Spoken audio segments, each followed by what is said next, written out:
સો hi guys, તો આ છે આપણું ફાર્મર ટ્રેક 35 HP છે.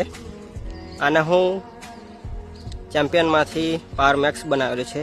મારો શોખ હતો પાવર મેક્સ ટ્રેક્ટરનો, એટલે તો આ ટ્રેક્ટરને એક પ્રોબ્લેમ છે કે જે આ ગિયર બોક્સ છે એ વારંવાર તોડી નાખે છે. વર્ષની અંદર 3 વાર તોડી નાખ્યું. 2024માં 2 વાર તોડ્યું હતું. આ વર્ષમાં 2025માં 3 વાર તોડી નાખ્યું છે. તો એમાં થાય કેવું કે જ્યારે ટ્રેક્ટર ઓવરલોડ ભરેલું હોય તો ત્રીજા ગિયરમાં ચાલતું હોય તો પછી આપણે રનિંગ પકડાવીને ચોથો ગિયર નાખીએ તો એ ઓટોમેટિક તોડી નાખે છે. વારંવાર એવું થાય છે. જો રનિંગ ના પકડાયા વગર જો ત્રીજા ગિયરમાંથી ચોથો ગિયર નાખી દો તો કંઈ નહીં થતું. અને કારીગરને બતાવ્યું તો એમ કહે છે કે ટ્રેક્ટર પાછું પડતું હશે. તો ટ્રેક્ટર પાછું તો કોઈ વાર પડ્યું નહીં અને ક્યાંય પડવાય નહીં દેતું, અને આ પાછું પડતું બી નહીં.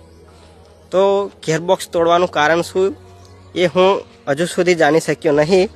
તો તમને કંઈ ખબર હોય, કોઈ આઈડિયા હોય તો તમે મને જણાવી શકો છો. હજુ સુધી મને ખબર નહીં પડી કે કેમ ગિયરબોક્સ તોડે છે. તમને ખબર હોય તો જણાવી દેજો.